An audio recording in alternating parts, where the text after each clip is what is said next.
নমস্কার, আবার হাজির হয়ে গেলাম আমি দেবাশিস মিত্র, কেশববাবু নানান কাণ্ডর আরেকটি গল্প নিয়ে। আজকের গল্পটি কেশববাবু ও উড়ন্ত ডানাওয়ালা গরু।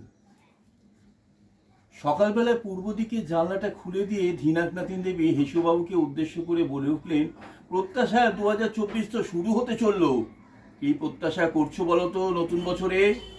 প্রত্যাশা করলেই যে সেটা পূরণ হবে এমন নয়, আবার প্রত্যাশার বাইরেও অনেক কিছু ঘটতে পারে নাকি? কেশববাবু বললেন মুচকি হেসে। সেটা কিরকম শুনি? সেই জন্যই তো ওই পুরনো বিদ্যায় শান দিতে চাইছি। অস্থির ধীনাকনাথিন দেবী ধৈর্য রাখতে না পেরে বলেন, হেয়ালি না করে ঝেড়ে কাশো তো বাপু। আরে ওই জন্যই তো ওই তাকের ওপরে রাখা বইগুলো নামাতে চাইছি। কেন, ওগুলো দিয়ে আবার কি হবে? আরে বাবা, ওইগুলোর মধ্যেই তো সব উত্তর লুকানো আছে। মানে ওই জ্যোতিষীর বই, ওগুলো দিয়ে আবার কি করবে শুনি? ওই জ্যোতিষ চর্চা আবার শুরু করবে নাকি? এসব হবার কথা না বাড়িয়ে তাক থেকে গোটা 10 বই নামিয়ে আনলেন। তারপর বইয়ের পাতা উল্টে ধীনাকনাথিনকে দেখিয়ে বললেন, এক সময় আমি জ্যোতিষীগিরি করে কত বিয়ের নেমন্তন্ন খেয়েছিলাম, তার কোনো ইয়ত্তা নেই জানো। দেখো, এই 2023-এর শেষে শনিদেব মার্গী গতি লাভ করছেন। এটা 2024-এর ওই মে পর্যন্ত থাকবে। কত রকম ভালো মন্দের ওঠাপড়া হবে তার কোনো ঠিক আছে? মানে মানে আবার কি? এই যেমন ধরো বিজ্ঞানের কল্যাণে কোনো এক বিশেষ ধরনের যুগান্তকারী আবিষ্কার হয়ে যেতে পারে।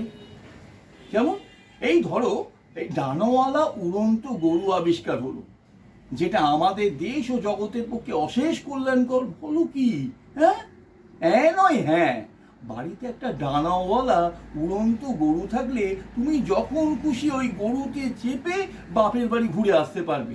আর শুধু তোমার বাপের বাড়ি কেন, ওই কাশ্মীর থেকে কন্যাকুমারী যেখানে খুশি ওই ডানাওয়ালা গরুর পিঠে চেপে ঘুরে বেড়া। মানে সস্তা জার্নি। বলো কি গো, অমন হলে আমাদের জন্য একটা বুক করে দেখো। কিন্তু সে আর বলতে, অনেক টাকা সে। পেট্রোল ডিজেলের খরচ নেই। আকাশপথে চলতে চলতে গরুটা হাঁপিয়ে গেলে সবুজ মাঠ দেখে নেমে আসবে। তারপর ওটা ওই কচর মচর করে কিছুটা সবুজ ঘাস চিবিয়ে নেবে। তারপর আবার আকাশের পথে বডিটা ভাসিয়ে দেবে।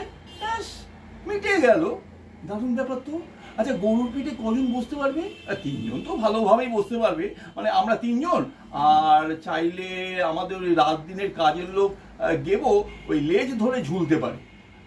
তারপর আকাশের মুখে যা সুন্দর দৃশ্য তৈরি হবে তার বলার নয়।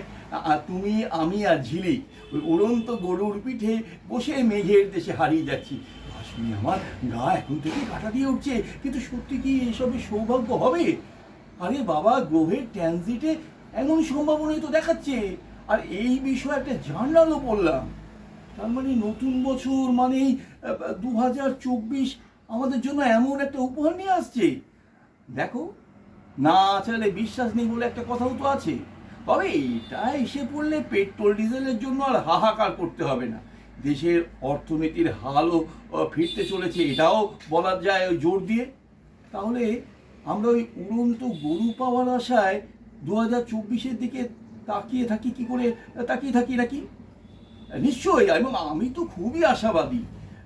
বাসে ট্রেনে চিড়ে চ্যাপটা হতে হতে মানুষের জীবনটাই তো বরবাদ হতে বসেছে। ডেলি প্যাসেঞ্জারদের এতে যদি একটু সুরা হয়, তাহলে তার চেয়ে ভালো আর কি হতে পারে বলো তো? আর আমি এখনই মনে মনে একটা সিদ্ধান্ত নিয়ে ফেলেছি জানো। দীনাকনাথিন দেবী হাঁ করে হেসুবাবুর কথাগুলো দিয়েছিলেন। লোক দিলে বলেন, কি সিদ্ধান্ত গো? আমাদের মেয়ে ওই ঝিলিকের বিয়ের সময় আমাদের জামাইকে আমি ডানাওয়ালা উড়ন্ত গরু একটা দেবই। সে তো ভালো কথা। তবে ওটা যদি আমাদের প্রত্যাশার ওই 2024 সালে ধরা দেয় তবেই। সেই জন্যই তো আমার ওই পুরনো বিদ্যেটা ঝালিয়ে নিতে এই বইপত্রগুলো নিচে নামালা। ঠিক আছে, এখন তুমি ভালো করে গ্রহ নক্ষত্র বিচার করে দেখো তোমার ভাবনা অনুযায়ী ঘটনাটা ঘটবে কিনা। এখন না তোমাকে ডিস্টার্ব করবার দরকার নেই, রান্না চাপাতে চললাম।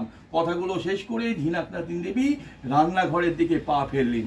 হিসুবাবু তখন ডুব দিয়েছেন বইয়ের মাঝে। আমাদের আজকের এপিসোডটি এখানেই শেষ হলো। আপনারা সবাই আমাদের চ্যানেলের সঙ্গে থাকবেন, আমার এই চ্যানেলের সঙ্গে থাকবেন। আর যাদের আপনাদের প্রিয় মানুষজন আছেন তাদের কাছে যদি আপনার ভালো লাগে, তাহলে এই চ্যানেলটা সাবস্ক্রাইব করে শেয়ার করবেন। আমরা আরও অনেক চমক নিয়ে আপনাদের সামনে আগামী দিনে হাজির হচ্ছি। আজকের মতো বিদায়।